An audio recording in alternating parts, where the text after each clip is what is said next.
Okay, boys and girls, we're going to be inspired by our story, The Lorax by Dr. Seuss.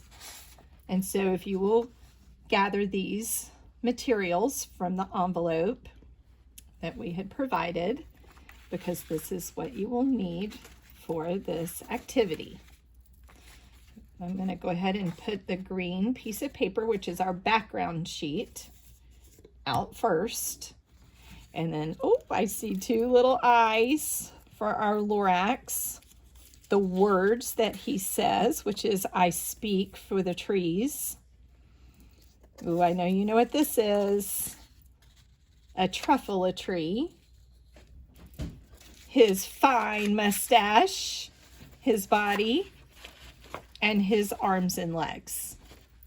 Okay, so we are, one thing I do want to say right from the beginning, because of the lines that are a part of some of these shapes, they indicate fur, and the truffle a tuft. And we are not expecting every single line to be cut on. I think one good practice in years past is that the mustache cuts have been one that you could take a little time with, and we'll talk about that. But as far as some of these other ones, the lines will represent the fur. And so all you have to do is go around them. Do you see that? And do you see how even like that, it still gives us the look of the Lorax's fur and his mustache? Okay, so you just want to basically go around the body and back down. Now watch how we do it again. Just kind of go around. You can wiggle your scissors if you want to a little bit to give a wave to it. But we are not suggesting that you go into every little notch. Okay, so then there's his body done. Get your trash basket ready. Okay, so with the arms and legs, they're labeled leg, and arm. And for our normal procedure, we cut our pieces apart before we cut them so that we don't have too much excess paper while we're cutting. Okay, so this is a nice wavy line, great practice, thumbs up cutting, going around it. But again, just going around those small little lines to help represent his fur.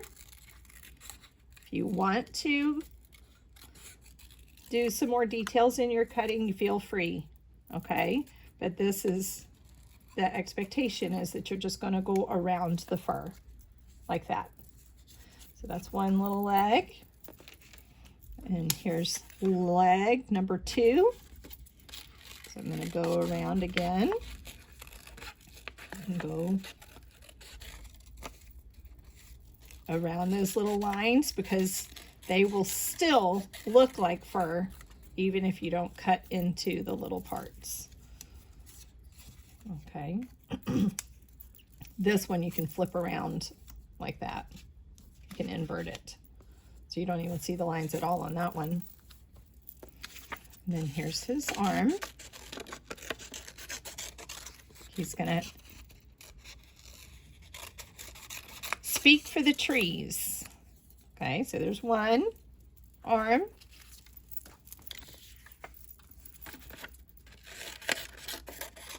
Two arms. Little notch there. Oops, there's that. And then there is a little nose here. It says nose.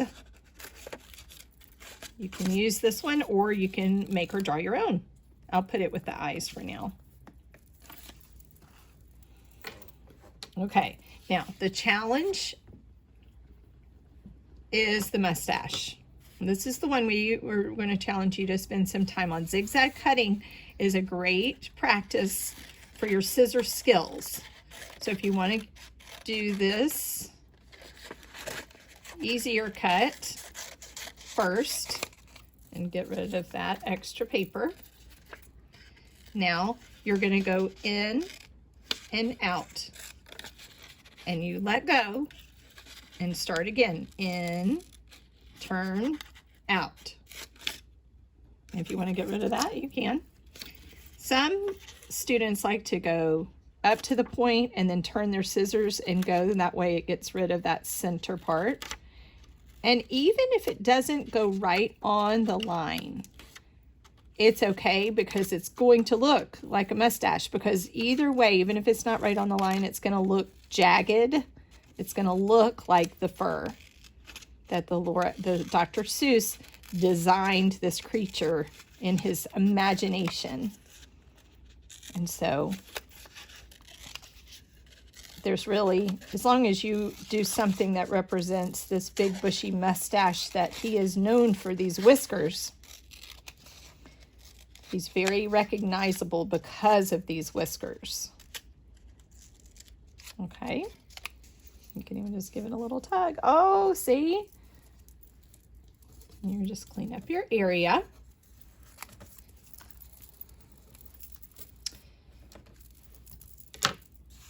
And then why don't we go ahead and glue the Lorax down. So I'll move his parts over and put some glue on the back of his body.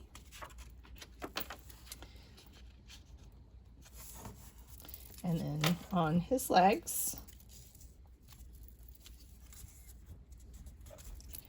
And one arm.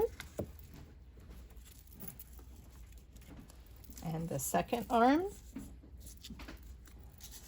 And you can make his arms and legs doing whatever you would like. I'm going to make him starting to maybe hug this little truffle tree, because we know after reading that story how much he loves them and how much he was trying to stick up for them. Okay, and his mustache goes right about there. It's pretty high up on his head if you look at the real picture of him.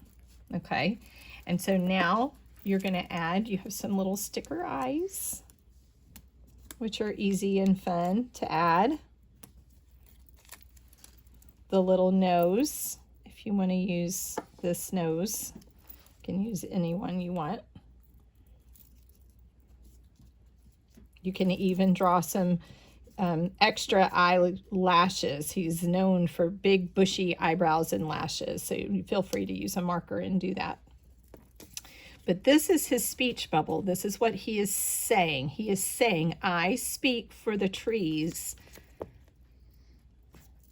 He's their advocate. It's a big word that is used occasionally. Okay, so now that we have our Lorax, we just need to do our truffle tree. And the trunk has been designed for you. So all you need to do is a long rectangle cut, a straight line all the way to the end, turn, and a straight line all the way down and turn. Okay, so there's your trunk.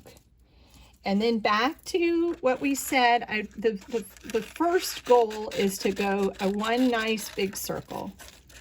You're just going to cut pretty close to the lines, but not into each one. We don't want anyone to get frustrated about that, but it is a good time to practice. If you would like to add some detail, you can add your little corners like that by cutting toward your lines and letting some of those pieces come out. I'm just having to turn. And on a good rainy day fun, practicing your cutting. We've also provided you with some of the tissues. In our imagination, we can only dream about what a truffle really feels like, and we have an idea when they say it's softer than silk, that it must be pretty soft. It looks like cotton candy, maybe feels like what we would think if we could feel a cloud, what a cloud would feel like, whatever your favorite stuffed animal feels like. So we're just going to kind of crunch your tissue down. Don't ball it into one tiny little ball, because then it won't spread out over your truffle.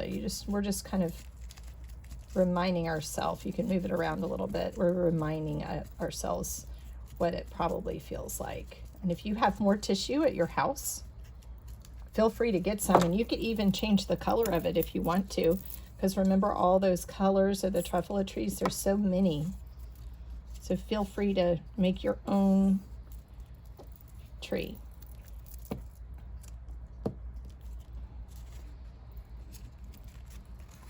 See, I'm gonna rip some of mine, I think, and spread it out like this. Watch. We always say there's no problem that you can't solve.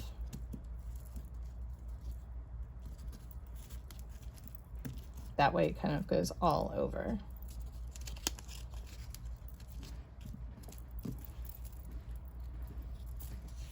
And there you go. Nice work, boys and girls.